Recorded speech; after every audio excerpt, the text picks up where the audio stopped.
Now we're going to discuss a kind of a unique situation with David. David, thanks for coming in today. Thank you for having me. Now, you were found in a situation where you had 50 sheep within city property. The boundaries moved and you had to get rid of all 50 sheep. So what was the first thing that went through your head when the city told you your sheep had to go? The guy who came and gave me the warning, my response was, everybody likes it. He was saying there's no complaints. I was saying, well, I'm going to try to fight this, change this. And the guy who gave the bylaw guy was very sympathetic. He talked for half an hour to his guys. He was trying to find, it seemed, a way out. And at the very end, he said, I hope you win. Seemed.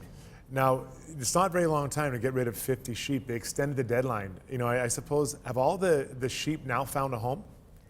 Even the time of Friday night, the problem was I thought the city manager, I finally found out that the person that I needed to get approval to make it all okay was the city manager. Okay. And then he got fired that day. And so the interim, there was still hope Friday night. Yeah. So I basically from Friday night to Saturday, Sunday have to get rid of all the rest of them.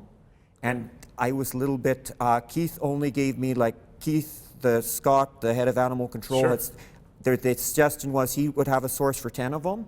Okay. And I only got that name Friday night, and then that lady was not able to come that weekend. Sure. So I was starting to get panicky because Keith wouldn't give me any extra time, it seemed, and I was Saturday afternoon, pulling out my hair, panicky, doing everything I could. I even phoned the Humane Society trying to see if there was a solution.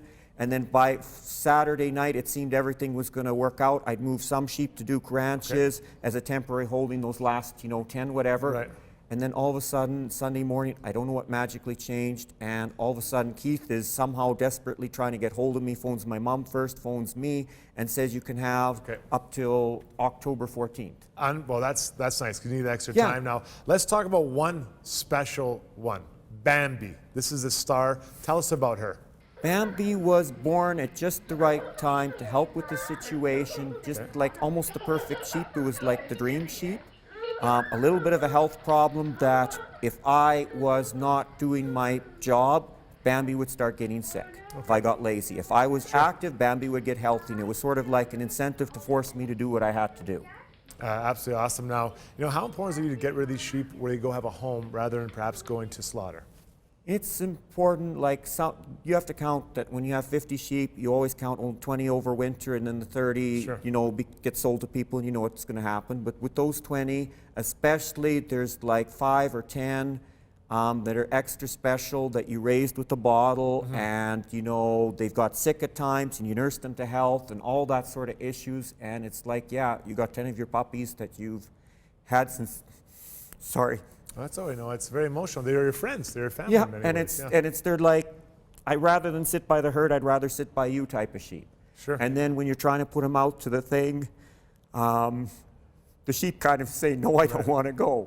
And it doesn't understand that you're trying to save its life by doing that. I understand now. Last question for you. We get a chance to visit. It's all right, David. It's very emotional. Will you get a chance to visit them?